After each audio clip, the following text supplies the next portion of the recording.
Atlantis fell, but the teachers didn't vanish. After collapse, libraries burn, people survive. So the real archive becomes the human mind, and the real technology becomes guidance. Here's the echo map rule quietly. Don't chase one story. Track repeating motifs. One motif repeats everywhere. The teacher. A teacher's not a celebrity in this canon. A teacher is a transmitter during rebuild phases. When the world is unstable, they stabilize minds. The GWB texts use a strange old term for this, nirmanakaya. Not a permanent incarnation, a consciously projected teaching form. In that framing, a teacher can appear, deliver instruction, and withdraw before the student worships the mask. Because the point is not devotion. The point is transmission, method, discipline, readiness. That's why teachers show up after catastrophe. Not because humans are weak, because timing matters. Power without maturity is volatility. So the teachings move differently than books. Not mass distribution, not public downloads, more like a relay. Now Thoth. The emerald tablets present Thoth as initiated, called through light to the great ones, not as entertainment, as instruction, duty, and record keeping.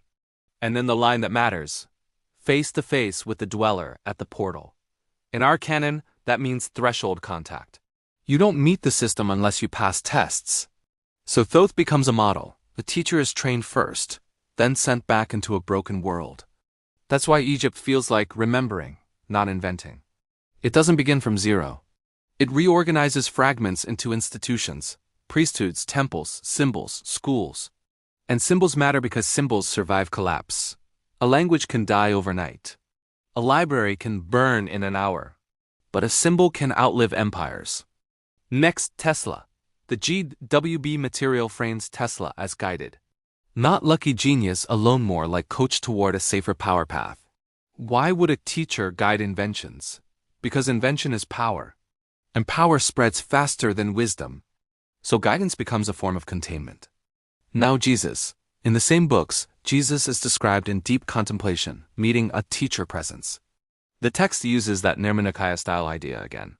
Whether one believes it literally or not, the pattern is consistent. The teacher appears at a threshold moment, then the human returns changed. Here's the key, this isn't magic. It's governance of knowledge, civilization level risk management. Seal what is dangerous. Release by readiness. And you can see a cultural echo of this, even in mainstream history. Hammurabi's law stele shows him before Shamash authority, portrayed as coming from above. Different culture, same motif, transmission. And later traditions link Hermes Trismegistus with Thoth again, teacher figure, keeper of hidden instruction. So what survived Atlantis in this arc? Not just stones and ruins. A hidden continuity, the teacher network. It withdraws when humanity turns knowledge into weapons.